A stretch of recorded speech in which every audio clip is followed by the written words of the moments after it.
Welcome to the High Ground podcast, and we're coming up to the 50th anniversary of the release on the 19th of December 1969. 69, good year. Yeah. Number. Yeah. Actually, we're coming up to the 50th anniversary of the release of On Her Majesty's Secret Service. So, yes, the one that most people don't like. Yeah, why? What weirdos are they? Yeah, I would go on record saying this. By the way, I'm Stevie W. I haven't introduced myself. No, you're W. Stevie W. Stevie W. So, Callum. Yes. What do you think of On Her Majesty's Secret Service? It's one of my favourites, 100% one of my favourites. It always has been as well, actually, which was always a point of contention when we used to talk about Bond with friends. Like, I'd be left out of conversations because this was one of my favourites, and they'd be like, "Oh, is that the guy that was Bond once?" And I think, well, yeah. So, like, you're talking to the Bond master here, so your opinions are invalid anyway. Exactly. No, but I mean, it used to annoy me how much people dismiss it because he was only, the one-shot Bond. Whereas I'd love to have seen him carry on. Yeah. As Bond. I mean, I think he's a fantastic Bond. He deserved. Even if it was just for one more film, where we got a good payoff. I mean, I understand why they didn't go with him again, because apparently he's quite an arrogant guy, and yeah, there's that famous story about him clashing with Cubby. Over not being invited to a party, even though it was on the wall. Yeah. He said, "So I'm the star, I should be asked," and he says, "You're only the star when they, the audience, say you're the star." Yeah. And him and Diana Rigg didn't get on, did they? No. It's weird how some of the greatest chemistry in films are from actresses and actors that hate each other. Yeah. Like Bogart and Bacall and sorry, not Bogart and Bacall. Clark Gable and Vivian Leigh. They're one of the most famous on-screen couples, aren't they? But apparently she used to eat garlic to piss him off. Didn't Harrison Ford? They got on. Of course they got on. Harrison Ford and Carrie Fisher eating about eating things. Didn't Harrison Ford used to eat oysters or something? Yeah, like when they were in a mood with each other, apparently. But yeah, no. I think they are one of the best on-screen Bond couples. Oh yeah. Especially because it becomes his wife, obviously, but and she's pretty. She's really pretty, yeah. And if any of you are Game of Thrones watchers, you know how fucking cool she is in that as well, as the Queen of Thorns. I know. She was in an episode of Doctor Who. I didn't recognise until I saw the credits, because she's not as young as she was. Yeah, no, but she's still pretty. She's a pretty formidable actor. Yeah. That's what I liked about Spectre. Was when they went to the mountaintop area with the assassin's daughter, and that's it, and the ending. Yeah. So I'm hoping that we get the payoff in No Time to Die. Yeah. And that's when I realised what they were doing. I thought that's because, like I said, the On Her Majesty's Secret Service is my favourite. Well, it used to be my second favourite, with From Russia with Love being my favourite, but now it's now it's On Her Majesty's Secret Service. It has been for years. Yeah. It's not just. I think like the plot's quite cracking as well. Like, it does get a little sort of Bondy towards the end, with the plants that cause. No, that's Moonraker, isn't it? Sorry, the plants cause fertility. See what I mean? Yeah. No, it's like a plant that poisons people, isn't it, or something that Blofeld's trying to. Mind control. Yeah, is it mind control? Yeah. It's mind control. Yeah, it's the 60s, of course it's mind control, isn't it? Because they go back to their original afterwards, after they get cured of their allergies. Allergies, that's it. Yeah. It's been a while. Yeah. And was it Bunt, Frau Bunt? Oh, yeah. Is it Ilse Steppert? Ilse Steppert, yeah. Yeah, she's singularly terrifying. Yeah. George Baker's quite cool in it as well. Hilary Bray. He's also in another Bond film. Can you name it? Yes, I can. He's in. Without using IMDb. He's in The Spy Who Loved Me as Yes. Captain Benson. That was cheating. I know. Don't do that. I did go on IMDb. I wouldn't have got it. Yeah, no. I think he plays an admiral in it or something like that. But there's quite a lot of faces that turn up a few times in Bond like that. Yeah. I think the cast is really good in that. Actually, it's where you don't see very much of Q actually, and it actually works better. There's no gadgets, except for the big thing he uses to photocopy something with no phone now. But I mean, it's just it's quite minimal. Yeah. This film, and it really works to see Bond. It's like Casino Royale and Skyfall. Yeah. They work so well because it's not that I'm sick of seeing the gadgets. They're cool. They're part of Bond's persona and that. But it's I nice know that to they see it. killed the Yeah, gadgets. It's nice to see him stripped down Yeah. to just like the guy he's supposed to be. That cold-blooded, not cold-blooded in this as such, but that guy that has to kill people and not ask questions afterwards. Because Bond's not a nice guy at the end of the day. No. But I like in this one because you see both sides of him. Yeah. You see the nice side as well, the side where he thinks, oh, well, I'm going to leave and settle down with this woman. But this is how he becomes more broken. Yeah. Because now we've had in the modern timeline, in the Daniel Craig timeline, we've had Vesper, we've had M. Yeah, so it's a mother figure, isn't it? So he's broken, and I'm expecting Madeline Swan. Yeah, to be the next one. We said, didn't we, at the end of that film, like the beginning's got to open with her getting shot in that car, like Trace, or at least some sort of thing. But that's what getting out of retirement. Now we're speculating, but that's going off into the sunset with having her coming back for the next one. That's brilliant. I mean, that's why George Lazenby should have had the revenge picture. Yeah, because it's a shame because that story had so much potential, and they sort of just, I call it Bond non-continuity. Where you can watch each film and not need to know what happened in the previous film or the one after. They kind of went back to that with Diamonds Are Forever. I mean, I think there's a little bit at the start where he's trying to hunt down Blofeld, isn't there? And you're supposed to assume maybe it's carrying on, but when you see Connery, you just think, well, I feel like I'm just back in Connery's world. Yeah. Not in a bad way. I mean, but it's just paycheck movie that was. Yeah, it was. Yeah, it's an awful. I think that's my second worst Bond film. I really hate Diamonds Are Forever. That has a real Bond, really cliched bad Bond plot in a way. It reminds me of Die Another Day actually. Die Another Day and any Bond plot with fucking diamonds and lasers. Just watch Batman and Robin and you've got the same having film. said that, Goldfinger has a laser. It does have a laser. That's the defining. But it's got gold in it. Yeah. And I'll give you that. But it's got law. Yes, and I will at least give Diamonds Are Forever the kudos that it's got Shirley Bassey singing the song. Yeah. What's his name? Louis Armstrong. At the end. Yes. We go all the time in the world. Time in the world. Yeah. That's another good thing about On Her Majesty's Secret Service. There's no Bond song. Yeah. Yeah. Well, there's the instrumental. Which is good. All flashbacks to all like other Bond. Yeah. Showing Connery's face. I actually really think the beginning is so good as well. It was great to set up a new Bond that way. Where he's like, "Oh, this never happened to the other." Yeah. They just winking at the audience, and it's the only way you could have really done it, isn't it? Exactly, and you don't see his face as he's driving Aston Martin down to the beach, and it's so like he saves.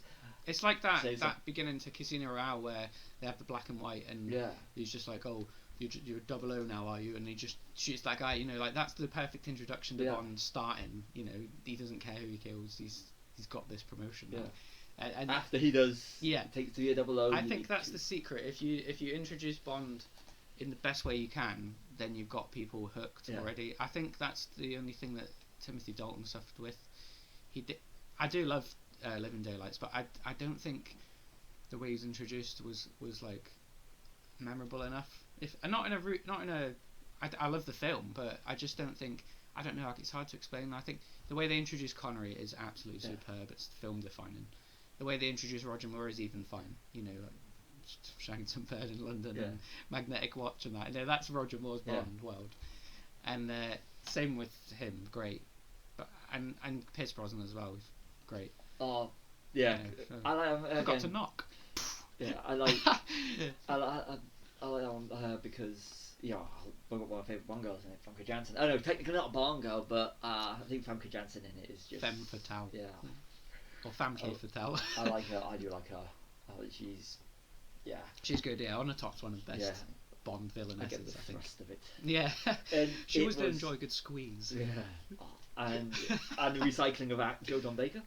From Living Daylights. Yeah. And I just want to go on record saying, as much as I'm not a fan of License to Kill, Living Daylights is again one of my favourite James Bond. License to Kill, I hated it when I was younger. I think because it was not because it was too violent. I watched violent films, but I thought that's another thing about Dalton. I think he ended badly as well. I think people thought Bond can't be this violent. Like Bond's not this cold-blooded. Yeah, and now all we want is get rid of the gadgets and bring Bond back. Like you know, it's strange how the times do change. I think like if you had Dalton now, definitely would have been accepted, wouldn't he? Definitely, he would have been making Daniel Craig money. Yeah, exactly. And although, do you find it impossible to separate when you're looking at Timothy Dalton and Simon Skinner from Hot Fuzz? Sissy. Yeah, I'm a slasher of prices. Oh, you haven't seen Hot Fuzz, which I'm assuming you all have. You have to. Yeah. And Flash Gordon. Yeah, and the Rocketeer as well. He's quite good at a villain, actually, isn't he? Yeah. And he's also in Doctor Who. He's one of our treasures. He really is. I liked him, Dalton. I think he's always. He seems like he's game for anything. Yeah. And he's not a bad Bond. I liked him. If I ever want to do the upper class British accent, one of my favourite lines is from Living Daylights. Whoever it was who must escape the Living Daylights. Yeah, it's actually the original line from the story as well. How the story ends. I will have to read that book. Yeah, it's a short story collection, Living Daylights. But it's basically just the sequence where he shoots the rifle and gets told off. Basically, that's the. But on Her Majesty's Secret Service, actually, interestingly, in the book, is quite not different, but it's you know, like the way they introduce Piz Gloria are slightly different. And Ursula Andress is actually in the book as herself, thanks to a nod. And then they bring in the whole when Bond goes to Hilary Bray's a genealogist, isn't he? That's where Ian Fleming brought in the idea that Bond was Scottish heritage because of Sean Connery. So it's quite a definitive novel as well, actually. After I finished the book I'm reading right now, it's on my list of what to read next. Because the one that immediately follows that is You Only Live Twice, where Blofeld has a castle on the coast of Japan and he goes back for revenge, obviously. So, but that's totally different to the film as well, because there's no rocket in a volcano. I read, this was our stress I saw, I think it was on the Inside Bond on the Blu-ray and DVD box sets. Oh yeah, they're great. That this is the most, I think, Casino Royale is very accurate, but this is the most accurate. It is, yeah. To the novelizations. It's just there's sort of like there's certain differences that you will notice, but I think in terms of tone, the novels that are closest to this, Casino Royale is probably, I would say, word perfect film wise, and Goldfinger's pretty similar. But the rest of them, it was literally just they were taking the cool names of the titles. You know, Spy Who Loved Me has literally nothing to do with the novel, nothing whatsoever. It's also the only Bond book written in first person from another person's perspective, so it's quite interesting. But yeah, the books are worth reading if you ever did get a chance. Any of you, like, you should just start at the beginning, and the audiobooks are great. They use celebrities to read them, and they're fantastic. I'm definitely, because I've just finished Jaws because I wanted to. Oh, I hate Jaws, the book. Watch the film; it is better. I will say that. There's certain films that really work better than their constituent books. You're welcome. That's one of them. I'm really going to just veer off for a little second and go. Time Traveler's Wife. No, I've not seen that. One of the few novels, because I really prefer. I usually read film-related books, as in sense that like the making of. Yeah. So, but I really wanted to, after I saw Time Traveler's Wife, I really wanted to read the book, see what the difference was. So I vowed, this was when I was in the cinema, the fastest I've ever read anything, because I'm a slow reader, that I had a week, because I thought I was not going to stay in cinema long, to read the book before I went to cinema to see Time Traveler's Wife a second time, and the ending of the book is different to the film, sort of. I like that though, because you can get a different experience. When it's literally a word for word retelling of the book, you just think, what's the point? If you haven't seen Time Traveler's Wife, watch the film and read the book, and then decide which one you prefer. I think Blade Runner is the same, like totally different to the book, but in a better way. That is on my list. I think this is actually better than the book as well, but the Bond books are all different though, because they're only adapting a small portion of the material anyway. A lot of adaptations are adapting the majority of the story and adding in the little bits, but Bond is the opposite, because they obviously have to compensate for the action being visual. Like Spectre being created because they really couldn't use Smersh. Yeah, essentially, yeah. I mean, Moonraker, for instance, that's literally just a nuclear missile in the book. Yeah. It's nothing to do with space at all, but it sounds spacey, doesn't it? Yeah. What came out at that period of time? Yeah, exactly, We had the shuttles being launched, we had lasers. We had a film which we should not mention because we mention it every time. Yes. That came out in Yes, we 1977, do. May 25th.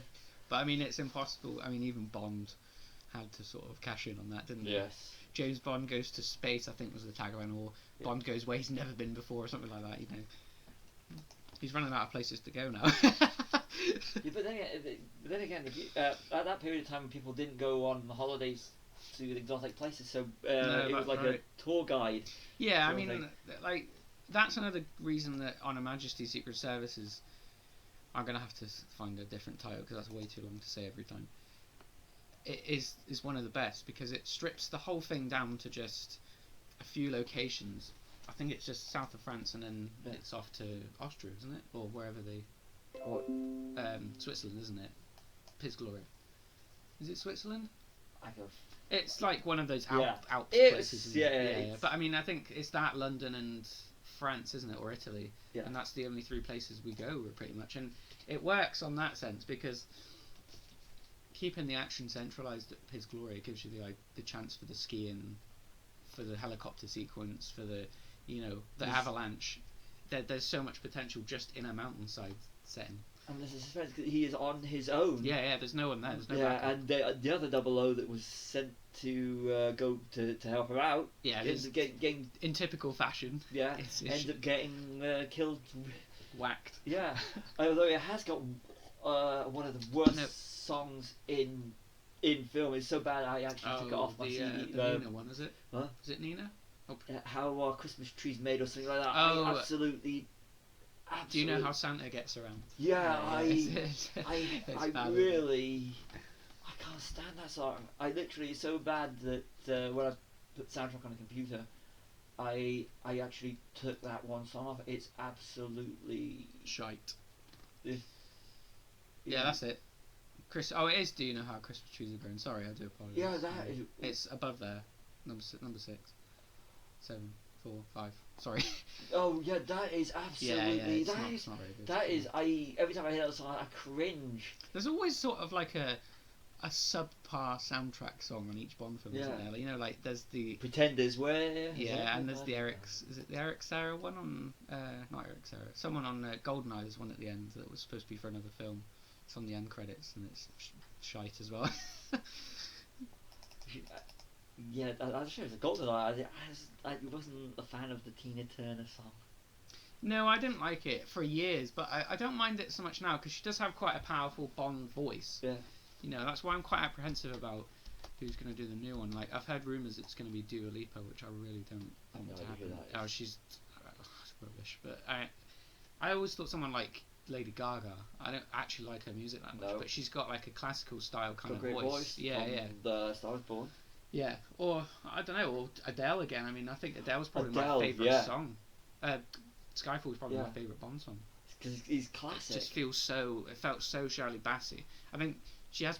They could use her as the new Shirley Bassey. Do maybe 2 Yeah. or 3. That would be great. That would, and I did like Chris Cornell. That was Yeah, boom. yeah. May you rest in peace. But yeah, Yeah, Yeah. that was good. Yeah, you know my name. yeah, Yeah. but yeah, Adele, Skyfall. That is it, to Superb. me. That song.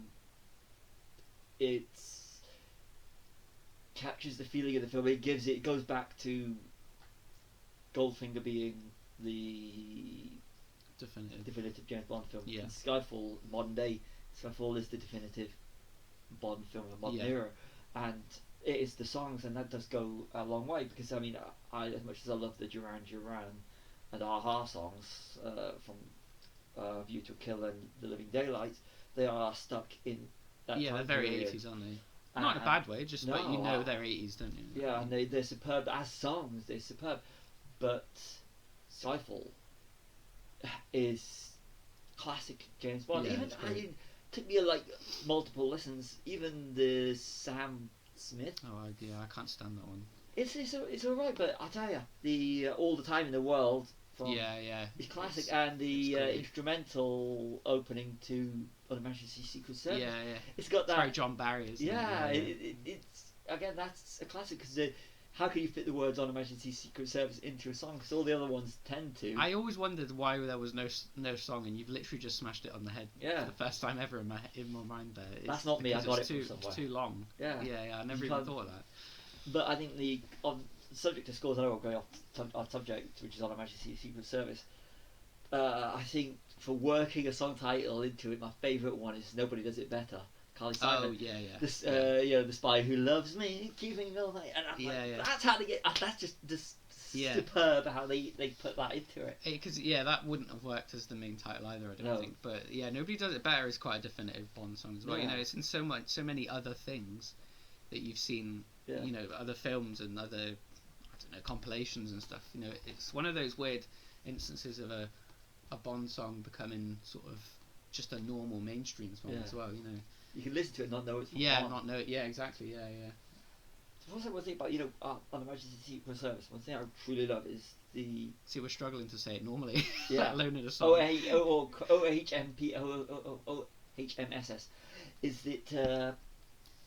When he finds out who Tracy really is, and and he gets kidnapped by Draco, who you think is a bad guy. Yeah, and he wants Bond to marry her so she can straighten her out because this is the 60s. Yeah, only men can straighten. Wear it up. Yeah, and it's, I just There's love, even a slap as well, isn't there? Yeah. I love how he's offering them all this money. He refuses to marry for anything other than love. It's not his line of business to fall in love, and he falls in love, and even she is like getting a father to give him what he wants because he's only here, and how they actually have this relationship where it's not about money. It's all about how they feel for each other, how he feels for her, and she feels for him. Then the two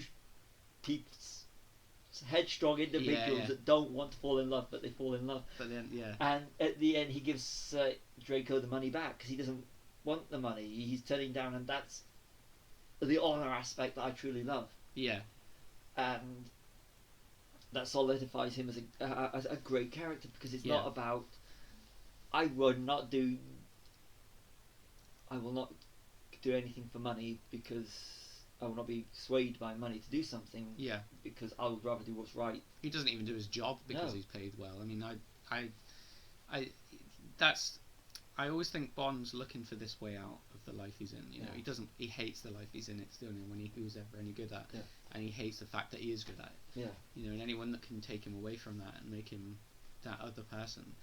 Like Vesper briefly before he found out she betrayed him. He hands a notice in. Yeah, exactly. Yeah, and then later with Madeline Swan as well. That was the only thing about Skyfall. There was no love interest. It was more about losing the mother figure, wasn't it? And showing Bond what he could be. But I think any of the ones that give you more of an inner into Bond's psyche are the best ones. This From Russia with Love. The duality as ones like with Red Grant and with Scaramanga. Whenever you see Bond and confronting himself, like Trevelyan. Like Trevelyan, or confronting Silver. Or confronting something that would change him as a person. I think that's the best formula for Bond. I totally agree. I really do, and this is why on Majesty's Secret Service, despite it being my favourite Bond film, this is where it completely differs to all the other Bond films that I like. Because I do go for the ones where Bond, like you're saying, where Bond faces his mirror image of himself. To me, that's the perfect Bond films. But on Her Majesty's Secret Service, I'm not a Blofeld fan. I'll be honest with you. But I always was. I'm not. I don't like the whole. It's all for money and all. Yeah, and I think Austin Powers kind of ruined that a little bit because people do $1 million. Yeah, people were already taking the piss because it was a bit sort of ham-fisted. But I like I don't think Blofeld works that well now. Even in Spectre, I think he was definitely a character that dated Bond. With the cotton jackets and the cat. I don't know. I like that aspect of Bond because it's like it's classic Bond. But I think the whole like villain controlling everything and trying to take over the world is getting a bit sort of. Well, it's probably getting a bit too realistic now, isn't it? But interesting to see what they're doing with Rami Malek's character though. But I didn't think Blofeld worked in the last one, I must admit. What annoyed me about that was everybody knew who he was. It's like they all And- knew yeah, who Khan was. In Yeah. some Oh, of this- John Harrison. That's Yeah. fuck. We know it's that's Khan. Yeah, just.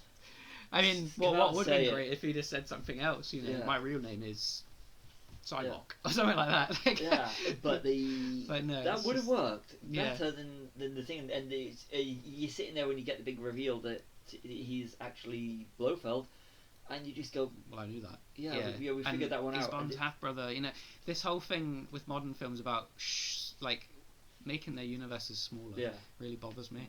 I can't be doing with it. You know, he doesn't have to be related to the villain. The cuckoo. Yeah, even Harry Potter's not related to Voldemort. No. You know, much as it is just a copy of Star Wars. Yeah, that But- got to a lot of arguments think- over the years. Like we were saying about the mirror image, I think the best villains in any fiction should be the mirror image of their hero, because it's the only way you can explore the heroes, like, you know, as well as the villains. And I think that it works really well in this aspect as well, because Blofeld, whether you like him or not, he is Bond's classic Yeah. nemesis, isn't he? Yeah. Like, he's the Moriarty to Bond's Holmes. And I actually like Telly Savalas the most out of all the actors that play him. I think he's really good. Yeah, I mean, I think Donald Pleasance is the most iconic. Yeah. But probably because he's just the first time you saw his face. Yeah. But I think Telly Savalas is fantastic in this. Well, you do expect him to say "Who loves you, baby" at some point, don't you? Like you were supposed to say in was it the Mario Puzo version of the Superman script? Really? He was in there to say he was in there as a cameo on one of the draft of the script. It was so comedic, apparently. Oh God. I watch way too many documentaries. No, it's just This is what happens just when you shows put you discs. how. This is what happens when you put a lot of crap on Blu-ray discs and DVD discs. Because it's like the inside Bond things. I truly love those. They're fantastic. One for this is quite good actually, because it tells you about all the tension, doesn't it, between everyone. And yeah, I think the reason like I said, this is completely different to the other Bond films I truly love, but it's the characterization and the delving in and Yeah. the love story. Yeah, it was quite weird, wasn't it, to see brilliant. that? It is, and you know, I like Draco as a secondary character, just as in From Russia with Love, Pedro Armendales is. Oh, Karen Bay. Yeah. Karen Bay. It's sort of got that kind of vibe. Yeah, like good not- secondary character. Yeah, not a sidekick, but a sort of. They I don't help know. an assistant. Yeah, like a But friend. a powerful one. Yeah. And again, that's why it works. And having the editor Peter Hunt directing. Yeah, I think it was his only directorial credit. If Didn't he do? Unless- Don't quote me. I think he did another film, and if I'm right, I don't want to say it. oh, would maybe look not like 15 credits out, but No, as well. I don't know if it's his only film credit. He did Wild Geese 2. Persuaders of one series, Gold. So he did a few. He got 15 credits. Most Needless of them to say, are- it's probably his best credit. Yeah. But yeah, it was quite, because I mean, he was a great editor on the older Bond, the '60s run of Bond films, you know, and that whole editor taking over as director thing went on with John Glenn, didn't it, as well, Yeah. in the late '70s Was and '80s. John Glenn wasn't he second? Oh, was he second unit? Was he? Oh, I thought he was an editor. But yeah, no, he does a great job of directing. Actually, I think it's. But John Glenn became the go-to guy for Bond directors because he did him like up to about I think he's done the most. License to Kill, yeah. So he was an editor. Sorry, my mistake. He edited on Her Majesty's Secret Service. Directed 12, which is Your Eyes on the Octopus, Have You to Kill Living Daylight. 6. Yeah, I think that's one person that's directed the most. I think Sam Mendes has done 2 now, hasn't he? Yeah. And second unit director on Her Majesty's Secret Service. That must have been when he And The started. Spy Who Loved Me. Isn't And IMDb Moonraker. great? Yeah. This is if we'd gone back about 20 years ago, we'd be using Halliwell. Yeah. But yeah, Peter Hunt, he shaped the look of Bond. Yeah, definitely. He did. I mean, plus he got to work with the two big ones, Terence Young and Guy Hamilton. Yes. So he yeah, learned definitely. from the masters. Yeah. he did. So learning from those two, that's why you've got something like My Majesty's Secret Service so good. Yeah, I think as well, what really works in this one is the idea that it's also, I think it's the first one where Bond sort of, you know, quote, goes rogue. Not rogue, but he's told not to go after Blofeld and he goes after him. Yeah. And I like those ones where he's sort of not got any backup. Yeah. I think it's cool because you can just see how he deals with things, knowing that he's the only one that can deal with them, or can't deal with them. And it's good to see him make mistakes and also succeed as well. Like, eventually you want him to succeed because he's the hero, but it's good to see him by himself. I always think they're the best storylines, where he hasn't got backup or gadgets or whatever.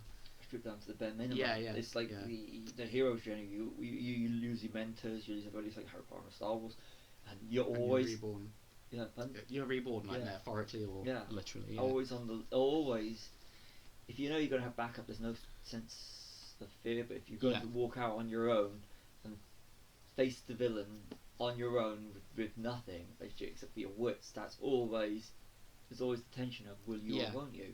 Yeah, well, that part of the hero's journey, I think it's called In the Belly of the Whale, because it's where you're like in the like the very stronghold of evil, and what you do next is up to you. And you've got the option of either continuing your quest or tempted by the darker side. Literally. Yeah. No, but I mean, Blofeld does that in this, doesn't he? Why don't you just join me? I could pay you loads of money and you can help me. And Bond's always like, no thanks. Scaramanga. Don't do things for money. Scaramanga. Yeah, you're me. Just become me. Yeah, he charges $1 million a shot. Yeah. More than now. But he's got the same skill set as James Bond. Yeah, he just went a different path. You same with the Trevelyan had his reasons to infiltrate. Yeah, he felt like he was betrayed, didn't he? Yeah. For Queen and Country. Yeah, for me. We will have to look at. Definitely.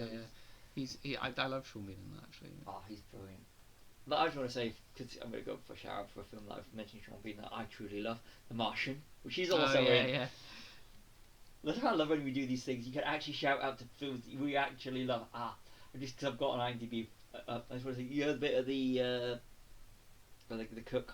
London College of Arms. Yeah, I know you've been there. I haven't been there, but I was walking past St Paul's. Yeah. With my fiance, and we suddenly see this wall, and I'm like taking a photograph of it, and then we're like, I don't know those moments. I said, on a Majesty Secret Service. And she was like, okay, yeah. Only Bond fans would have saw that and thought, like, I know that building. Yeah. I just really said the name of it, like. Yeah. I was like, so you had to walk around it just so I could have a look and just go, on a Majesty Secret Service. I mean, I don't know if the insides are probably set, so I imagine, but I mean, it's just like that's another good thing about most of the Bond films. They all film on location. The stunts are all done for real. Even now, like I think they use minimal CG, which is quite good in this day and age. Because I mean, we had the problem with CG, didn't we? Ride the tsunami. Yeah, Ride the tsunami. That looks like it's made from jelly. Yeah. But yeah, no, I think Bond always feels like an authentic kind of character because you don't flood it with CG, and it still uses stuntmen and stunt drivers and you can go to the locations. Yeah, I was just about to say there's no car chase in this, but there kind of is. It's on the ice, isn't it? A little bit. In Tracy's car, but it's not really on the ice rink. Yeah, it's not really like a. It's more in there's a bobsleigh chase scene, isn't it, at the end? Oh. I just think of Cool Runnings when I see bobsleighs. I haven't seen Cool Runnings since it was 90s. It was, but yeah, that's. Thinking about the locations and everything, that's. I love it because like if you go to London, if you need a couple of days, you can literally visit all these locations from the James Bond films. It's just fantastic, which we will have to do eventually. Yeah, no, it's well, they're all on the doorstep, really, aren't they? If you live here. Sorry, if you're American, you don't. But yeah, come to London. I'm sure you can. Go to if you like Harry Potter and Star Wars. Go visit a couple of train stations as well. Yeah. Yeah. But don't wear an anorak. No, don't do that. No, because they'll all think you're a train spotter. Nothing wrong with train spotters. If you love trains, there's nothing wrong with that. Go do the Harry Potter studios. I've got the Harry Potter train there. You know what, if we can get down, if we can change the subject to anything on these sort of things. But great cast as well, of course. It is good cast, yeah. Irma Bunt. Yeah, she's like a kind of sort of secondary villain, isn't she? Yeah, very much like from Russia Rosa with Klebb. Love. Yeah, Rosa Klebb. Yeah, she's very Rosa Klebb actually. Yeah. I was expecting her knife to pop out of her shoe at any time actually. But that night, that shoe is actually, what is he still doing it in his drawer? That bit where you go back to all references, because that shoe would stink. Yeah. In that I think they all the do time. that joke, don't they? Doesn't he sniff it and go, like, Oh, I don't know what that was trying to achieve. But does Bond have a foot fetish? yeah, possibly. If Tarantino directed it, he would have. Oh, sniff the shoe. And all those references saying this is the same Bond as Connery. Yeah. The first time you actually see his office. 20th watch, I believe. Yeah. Shut up. Yeah, it's your 20th. Now, it would have been his 19th, wouldn't it? Or... It wouldn't have been either because it's not the same fucking guy. Like, it really annoys me, that film. I can't stand it. Now coming soon to the High Ground podcast. Why Die Another Day sucks ass. He does. It's funny the first time you see it, then you realise you're watching another Austin Powers film. Well, I kind of did the whole, what people did with the prequels. I didn't do it because I liked them, but like where they went, yeah, it was the greatest film ever made, and then secretly inside they're like, that was awful. I don't want to admit it. It is an enjoyable bit of nonsense, and the prequels are good. Yeah, no, it's a different thing with that. I think that was just people jumping on the critic bandwagon, but I like this was very certainly a bad film, and you could tell. Aston Martin call it The Vanquish. We call it The Vanish. Oh, this film's gonna vanish now. Yeah. Halle Berry's the worst Bond girl as well. I can't stand her. Sorry if you're listening, Halle, but I liked her in John Wick 3. No. I liked her in John Wick 3. She's very attractive, but I just other than the X-Men films, there's nothing that I really want to see her in. No, what else is there that's good about this one? Must be more. Because the story. I like the ending. Story. Yeah. Oh. We haven't even touched on the ending yet. Oh, that bit where she pulls the policeman car pulls him. Yeah. Right, yeah. She's sleeping. We've got all the time in the world. It's then so heartbreaking. Silence, Yeah. Afterwards, because you're shocked. Yeah. You don't expect it. No, you. And I actually, when I first saw it, I thought the policeman was in with it as well, because the way he looks dodgy. I don't know, but it was just, yeah. You're expecting obviously her to, when he says, "Oh, it's Blofeld," you're expecting her to be like, "Yeah, let's go after him." And when he looks around and she's got the bullet hole in her head, you just think, "Oh, these guys are fucked." But he shows real emotion. Yeah, it does. Yeah. And it's the silence that comes afterwards before the credits kick in. It's just like it's modern day closest thing you've ever that you've had to that is where in spoilers if you've not seen it, episode 7 with Han Solo, because you don't expect it. Yeah. It's like, what has just happened? And you want James Bond to have his moment. Yeah. And the story's over. It's the third act. It's the ending of the film. It's usually the reward, isn't it? Yeah, the reward act for the character, the heroes. It's not the horror genre where the villain comes back in the final seconds just to show they're out there. This is a James Bond film. He goes off with the girl that he's just going to bang till the next film. Yeah. That's it. But now he's gone off with his wife. He's leaving. He's left the service. He's retired. And Q and Moneypenny were all happy for him. Yeah. It's and you fairy are tale ending. Yeah. You don't. I mean, Bond will return, but is he going to return as a married man? You just think you're not expecting that Tracy. You don't want it.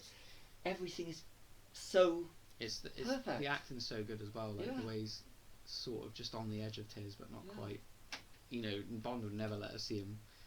That's what's like shock. Never let them see you bleed. It's the last thing that Q says to him, isn't it? But that's a great line in the best line, one of my favourite Bond lines in a terrible film. But he never lets people see him bleed or cry. I think he's that sort of. It's like the holder of the old '60s macho man, isn't it? But you're totally with him because he's just got and lost everything in the same day, and you just want Blofeld to just burn in hell for this afterwards. Like, but it's realistic. You wouldn't.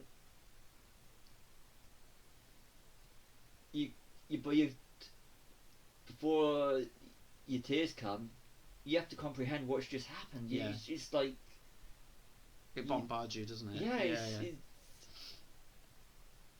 all at once. Yeah, You're feeling everything all at once. I yeah, think. Is it's that not what you, expected. You know, yeah, if you know something's gonna happen, then you just wait for it to happen, and yeah. it's but when you just You don't what's know. happening Yeah. is that you're not in the mindset Yeah. for it, and for him, it was played out Brilliantly. perfectly. Yeah, it's like you were saying about horror. Like the end is the catharsis because Yeah, the bad guys vanquish for now, and Yeah. the good guys are okay. You Yeah. know, and they're always okay Yeah. usually, until like they're setting up sequels, obviously. But with something like this, you like you say, it's always the end is always Bond with the Bond girl. yeah, They might have a little bit of cheeky sex, yeah, and then there's a one-liner, and then it's the credits. Or but it like you genuinely wanted them to drive off into the sunset, and if that was the last Bond film, what a way to end it, But it was just, yeah, it's still even when you watch it today, you're kind of wanting something else to happen. yeah. Goes back to Revenge of the Sith. Yeah. The Battle of the Heroes. Yeah. We go back to that film again. It's like with the end of Spectre as well. This is why I truly read Spectre. Like I said, I'm not a fan of the Blofeld aspect. No, it's enjoyable, but I did like the way that they introduced Dave Bautista, Mr. Hinks, as a modern day Jaws character. Yeah, I yeah. thought that was superb. But it's Bond retires, gets his Aston Martin back, and goes off into the sunset. Literally, with yeah, Swan. yeah. And to me, that's the payoff. So the assassin's daughter. Yeah. And it all goes back to what is stripped from on Majesty's Secret Service. That's Yeah. why Spectre works for me. I think it's also like building up the dread, isn't it, for the next one? Like Yeah. you know what's going to happen next, and you can't do anything about it. No. And I'm sure it's the only way they can go with it. I mean, how many Bond girls return for 2 films? Yeah, not many. Same character, You could not you could different. name them. Yeah, well that's even shorter. Money then, isn't Penny? it? Yeah. I mean, you have Eunice Maud Gay- Adams was 2 characters. She's 2 separate characters. Yeah, Eunice Gayson played. What's her name again? The first woman he meets ever in the casino. Yeah. And Can't remember her name Dr. now. No, Dr. No. Sylvia Trench. Yeah. She plays her twice. Who's the other one?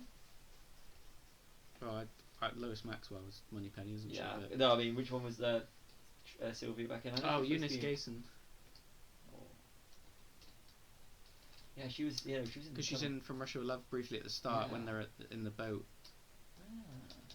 Yeah, she was. Yeah, the one where he was. Yeah, that was. Yeah. That was, Well, he utters the iconic line, "Bond." yeah, and the lighter flick. It's so I can't even. I watched that scene today and it still gives me chills, because of just how you've just introduced a cultural icon. And one of the most cultural lines. Yeah, I mean, imagine if that had been introduced poorly. That's all you would remember now, isn't it? And it maybe would have flopped. That's why I think he doesn't say the line.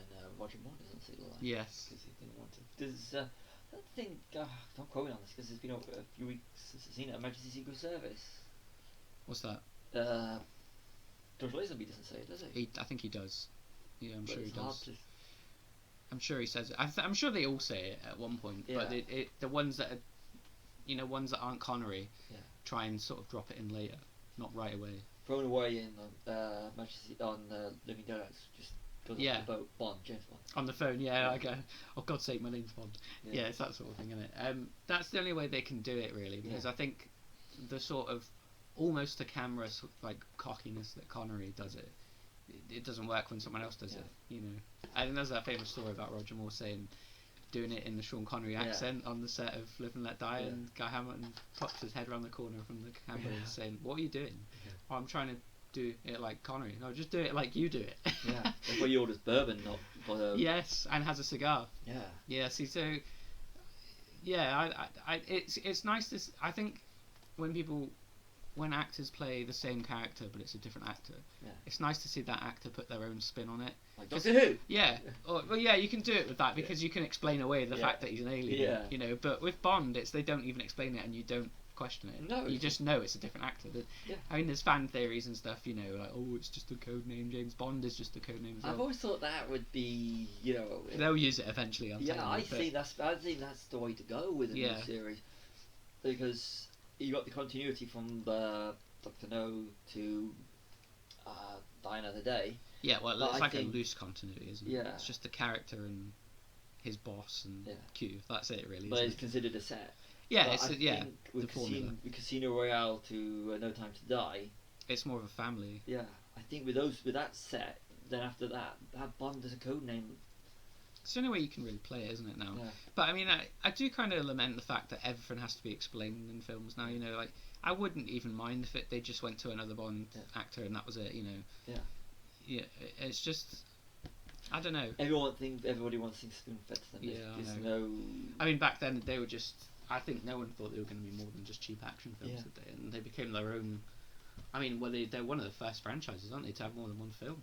Yeah, and modern day superheroes based on them with the whole one-liners. Yeah. You look at the 80s, Arnie and Sly made a fuck ton of money. Yeah. Just through something that James Bond did. Yeah, and I mean a lot. Late for his own funeral.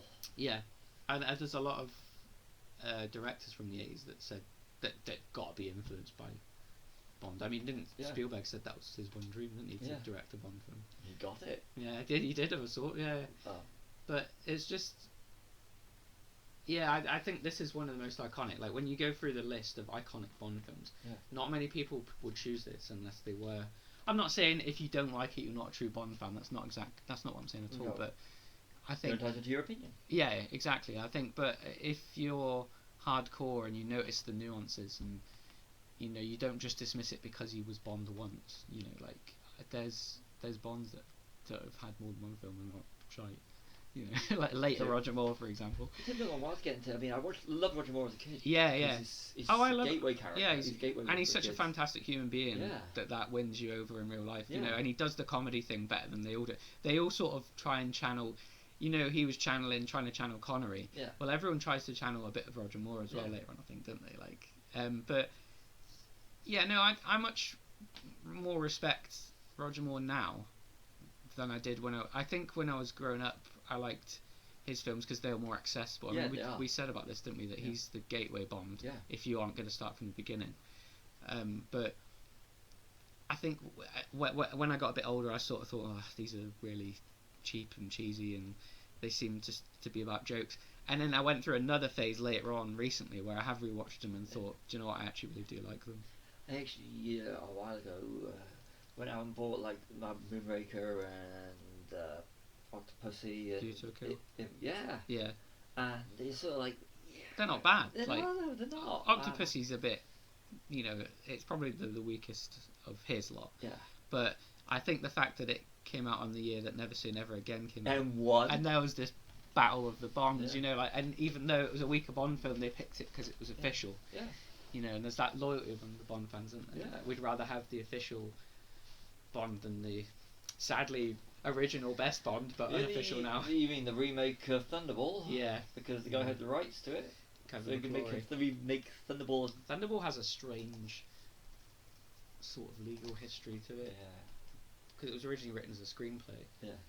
But and someone playing right.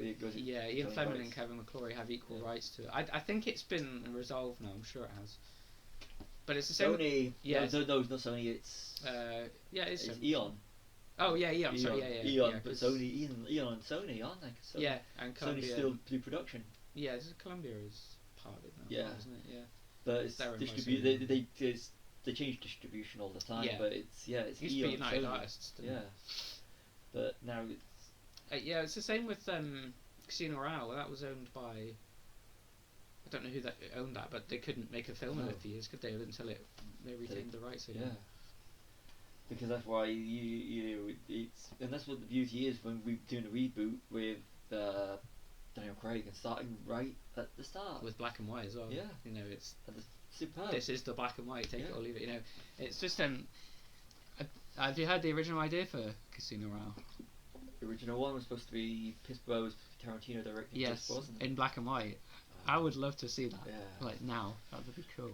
But I thought Martin Campbell, because he rebooted it perfect. Twice. I mean, I love Tarantino. We love Tarantino more than if you look on the podcast, you see we've already got 3 Tarantino films on. We're gonna before the end of it, we're gonna have them all. Yeah. Because we do love Tarantino, and I would love to see a Tarantino non-continuity film. But at the time, Daniel Craig was perfect. Martin Campbell rebooting is perfect. So when they go next, I hope Martin Campbell takes the reins again. Yeah, Martin Campbell's he's like a sort of modern John Glenn as well, isn't he? The way he sort of took Goldeneye, made Bond great again. Yeah. after it was. I think isn't that the longest gap from License to Kill to GoldenEye? Yeah. Was it 5 years? 6 years, wasn't it? 95 GoldenEye, wasn't it? 6 years. And then to do it again with Casino Royale, I mean, Yeah. it's nothing short of a miracle. That's- That's why I really wanted different Green Steve- Lantern to be good. Yeah. But yeah, I know he's a great guy as well, Bond. In terms of bringing Bond to the Oh, yes. forefront. And that'll be That's what I'm this will be a topic of conversation for another time because we as you all know we love our James Bond films. We do indeed. So I'd love to do a mastermind of Bond. You know, like I'm not playing here. sitting in the chair. I just want to say Callum here is he's literally an encyclopedia of Bond facts. I'm not as good as I used to be, but I do still know obscure things that no one else knows. Yeah, it's absolutely fantastic. But I'm a bit hazy on the books because I've only read them all once. But it's well, I've read some of them more than once, but it's not. It's a totally different field though, the books, because you know, like some of the like we were saying earlier, that although they're different, like the absolute formula for Bond is there in the books. You know, like there's a torture scene, there's a megalomaniacal villain who has a disability. What would they say about that now? No. There's a sexy woman. You know, there's a possibly world-ending event or life-ending event. You know, it's and it happens clockwork in each book. So, you know what? Ian Fleming was a strange guy. Like, he was obsessed with torture. He comes up with a new torture session for Bond in each book. And there's nothing which can be beaten by Casino Royale with a carpet beater to the balls. Yeah, it's a carpet beater in the book. Even worse. But it's just strange. I think we're gonna have to do Strange man. Do Casino Royale soon because that's Yeah, so... That's quite. I mean, it's even. I think it might be worse in the film actually. It's a rope, isn't it? A knotted rope. Knotted rope. Every woman was probably watching that scene laughing. Yeah. It was the bit where he. Again, I can't believe I'm doing more references this time than you. The bit where he's recuperating. Yeah. Yeah. What other film was that in? Oh, yeah, we spoke about this recently actually, didn't we? It was something I've seen, isn't it? Yeah. Putting him on the spot now. Bit where James Bond's recuperating after having his nuts destroyed. Yeah. Is in another film that you really don't like. That features the word sand. Sand? Yeah. Oh, it's in episode 2, of course, isn't it? Yeah. That's the same bit on Naboo. Ironically, where they both share a kiss. Yeah. Yeah, no, I knew it was something. I'm sure. I think it's been used before as well, hasn't it? Probably everything gets run. All good film locations get recycled. Yeah, but I think. Yeah, On Her Majesty's Secret Service is the one that's up there. I think it's my second best Bond film, behind Goldfinger. But I think, you know, it's kind of like formula setting as well. You know, that giving Bond a heart and breaking it. Yeah. You know, the first novel did do that, but I think what people have to remember was a lot of people that watched the films hadn't read the books, or maybe went to them afterwards. You know, I think From Russia with Love became famous because it was President Kennedy's one of his favourite books, wasn't it? But isn't that why they made that second? Because he referenced it and they were going to strike while the iron's hot. Yeah, that's right. Yeah, but yeah, no, I think a lot of people just were going into these Bond films blind. And that's probably better. It is. You know, seeing him have a heart and have it be broken, you know, a heart that you didn't even know he had. It's great. This is what number of Bond is this? Oh, 6. Yeah. And then, yes, 6. Yeah. So all you know is James Bond as a womanizer. Yes, and a killer. Yeah. And a slapper of women. Yeah, doing like smacking them, then getting it on with them. So when you find someone he truly loves, that's what makes it so heartbreaking. Well, really, Bond's quite sociopathic, isn't he? Yeah. Oh yeah, and again, it's another thing that's hinted on in the books more because you can talk in a monologue in books. I think there's an actual sentence about Bond thinking Vesper should be in a kitchen, not being an agent. You know, and it's just, but it's 1956. Yeah. Of course, it's like that's what men did think that then, especially men in a position of power as Bond has. Yeah. You know, what I think Ian Fleming, in a way, was actually bringing women into the forefront in these. But even though they're a bit, they are definitely one-dimensional. Not to be trusted. Except for Moneypenny. Yeah, she's the one light in Bond's life, isn't she? Yeah. That never gets with him. But yeah, no, I think like they're one-dimensional sort of sex symbols, even in the books. But he does sort of bring in. There's a lot of women in the service, in it. Not that service, but in the Secret Service. That also sounds bad. But yeah, that are technically equal with Bond. You know, they're doing the same field work, but it's just I mean, yeah, some of the references are a bit dodgy. Even Live and Let Die. You know, there's a scene, there's a chapter where the chapter heading is actually the N word. Oh. And his like characterization of Harlem people's accents is a bit dodgy now. Again, product of its time. Yeah, of course. I mean, you'd be hard pressed to find someone who wasn't racist back then.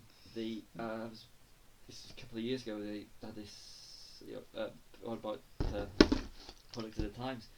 The Twice Upon a Time Doctor Who episode.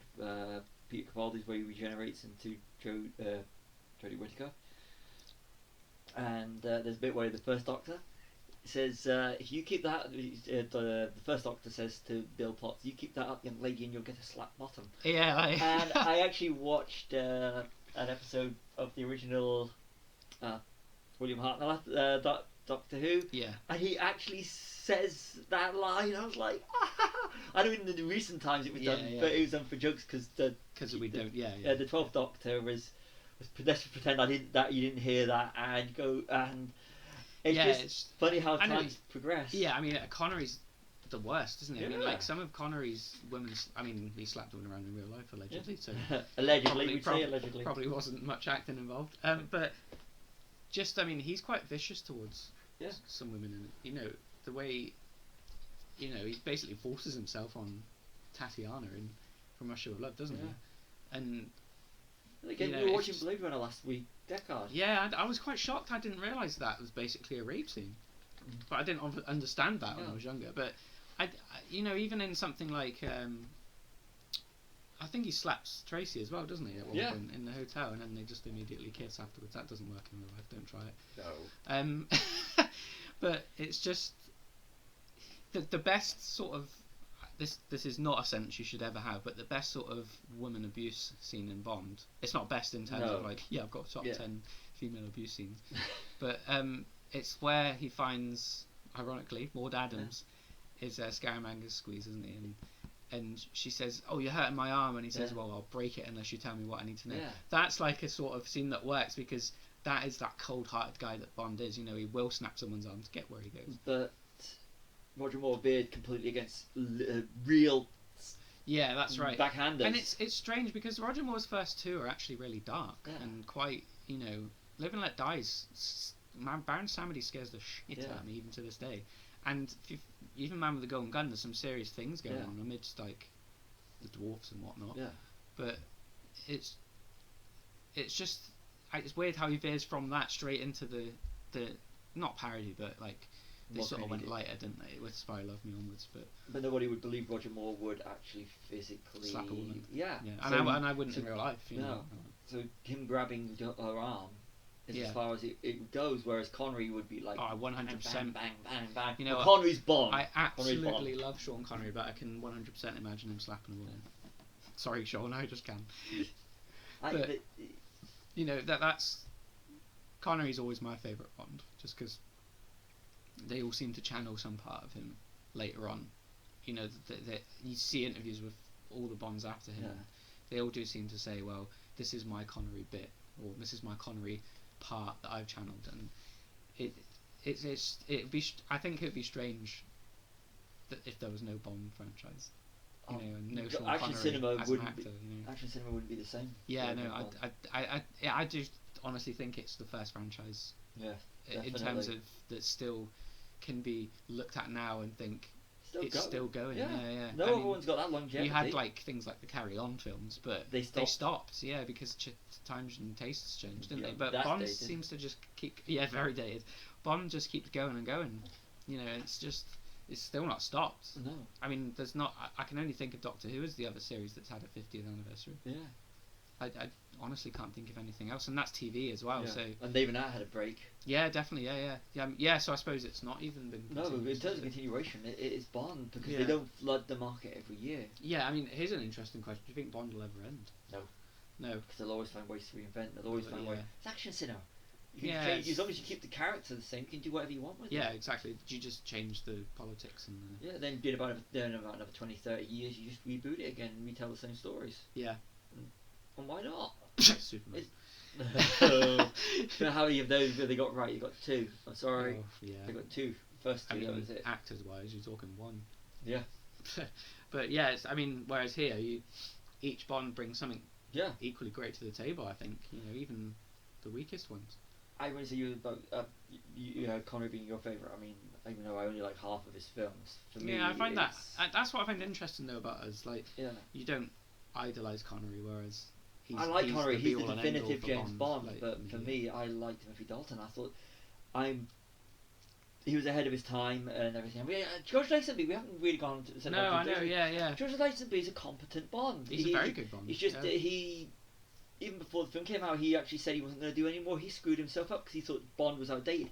He said a lot of negative stuff. They didn't even have him invited Yeah. to the And premiere, if he's I'm right. Yeah, because he was acting like an arse. Apparently. Yeah. But I mean, Prima donna. he's Prince.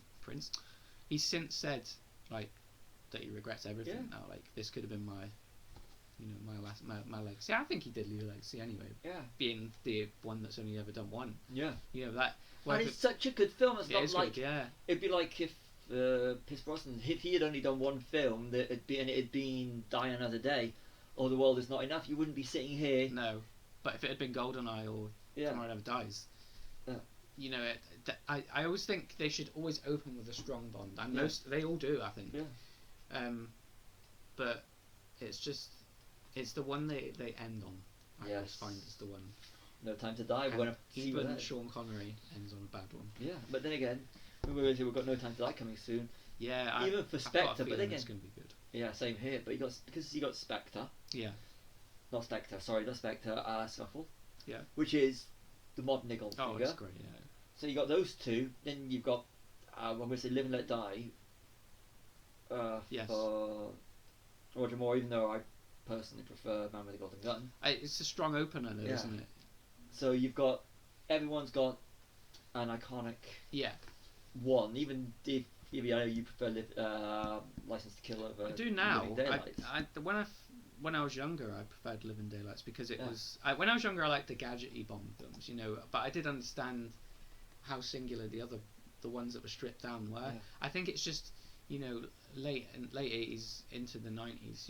I mean, when I grew up, I was born in '88, so I was born between Yeah. Dalton's Bond films, and I was quite singular because I grew up in an era where there wasn't a Bond film Yeah. for 6 years, which is weird because I mean, when you grew up, you had Bond films It's like coming well out your left in ears. But I also had one other problem back in that period of time. You weren't old enough to see them. No, I watched them on TV. Oh, right. Yeah, you wanted to get me to sit down and watch something, you had to have House of Ford Mark Hamill. Yeah, That's the easiest way to get me to sit down and watch something. That's why I watched Blade Runner. but I think comparing Bond, which is like, if I'm still correct, I think it's the second biggest franchise in terms of how lucrative it is. Obviously, Possibly fourth now. is it fourth now? Is it? I don't know, It's in the because top 5 though. We got, definitely, isn't we it? got to remember, but then again, look at how they've been trailing them out. Look at box office receipts, modern Yeah. day. Because I we've mean, no Marvel then either, was there? So No, we got Marvel, you got Star Wars, of course, you got Harry Potter. And you suppose you got James Bond. I suppose they are the Yeah. four. I big think ones. it's definitely still in the top 5, isn't it? Easy.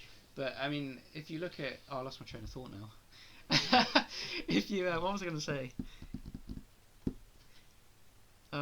It's Yeah, like- sorry, yeah, that's it. Yeah, if you even compare it to something like Harry Potter or Star Wars, they still haven't been around that long. No.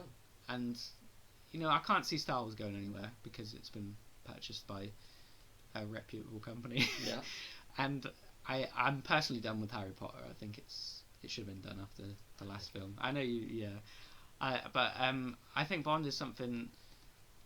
It has that longevity that Star Yeah. Wars has, and it has that range for you to go into that universe. And I'm surprised there's no expanded universe stuff to do with Bond. It's quite strange. There was going to be. There was, yeah. The Jinx movie. And oh god, and I know back in this late '70s and early '80s there was the Bond novels were rejuvenated under I think it was John.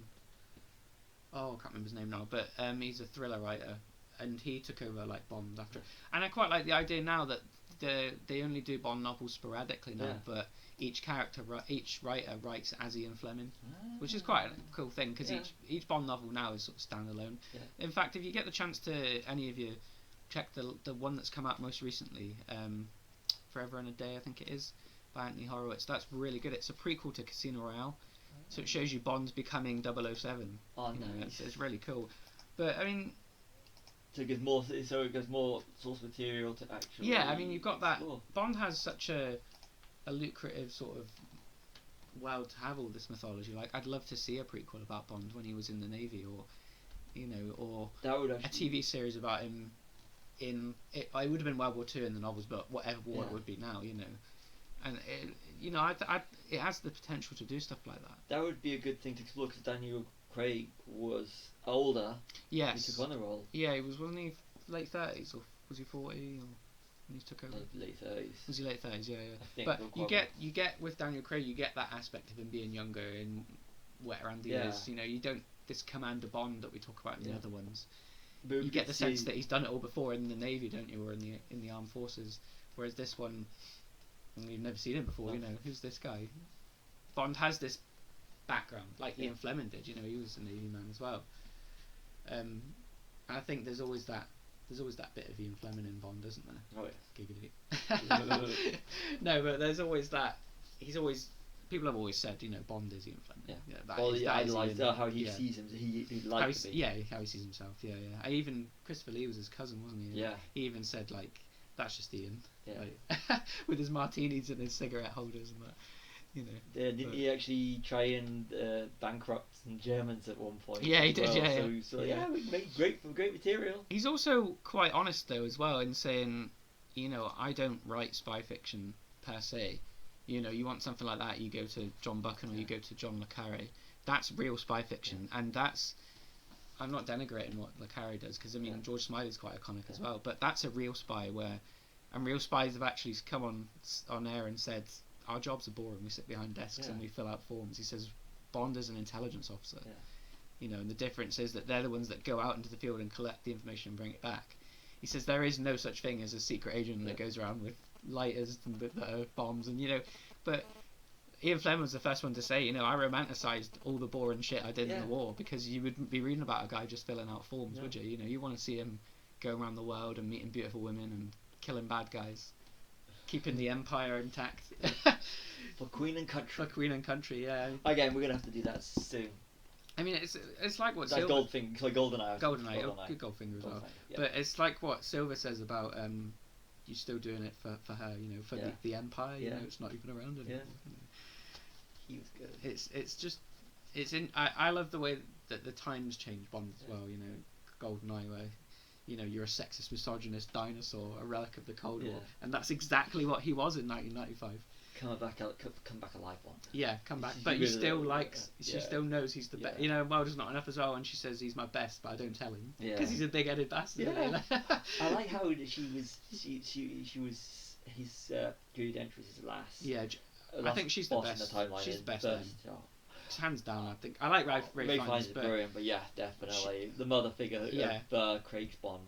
She's M for me. The good Bond revolves around. Like if you're in her orbit, then you're fine. Yeah. And when he loses her, it's the same sort of effect that losing Tracy has. Yeah. You were quite shocked. I didn't know that was going to happen. I mean, I had an idea. When she said I'm not doing any more, I thought, will they kill her off or will she just sort of retire? But it's still shocking, because this, he's lost his mother now, as well as his girlfriend and his first love, and he's a proper human being now, isn't he? He's not just a relic of the Cold War. She was.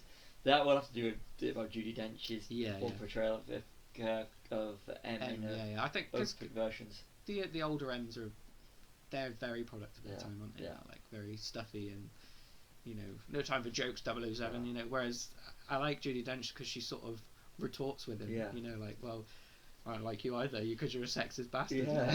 Think I'm a bean counter? Well, this is what I think of you. Whereas old M would have just been like, oh, shut up and get out. 007, after Bond's already put him in his place, but knowing more about Left and Doppeltree. Yeah. And then he does. Yeah. I didn't agree. Isn't that's in... That is in this one, yeah.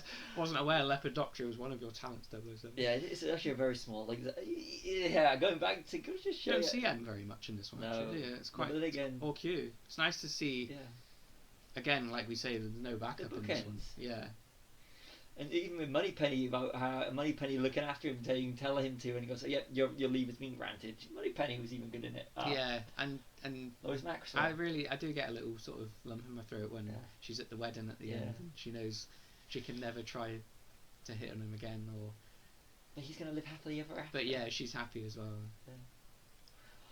Yeah. Final thoughts? Yeah, no, it's just, I think it's a fantastic Bond film. I think it's definitely top 3 easy. And I do think it changed Bond as well, totally for the better. You know, it's just a shame that they went back to the old formula after. I suppose the only way they could go, really, because they were trying to resell Connery as, you know, James Bond is back properly now. It didn't really generate. That's the problem. No, I think it's one of those. It's a sleeper hit, isn't it? That you know, it's the sort of thing that if that was out now, it would have made loads of money. Exactly. It's the sort of.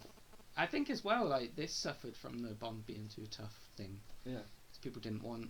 And the secondary and the press going about, they knew he was going to only be in for one film before the film even came out. All of the negative press is anytime people rather than making their own mind up, and it's always been this way. It seems. Oh, it's worse now. Yeah. On social media. If you'll kill franchises in terms of cinema, in terms of the Star Wars stories, just because people.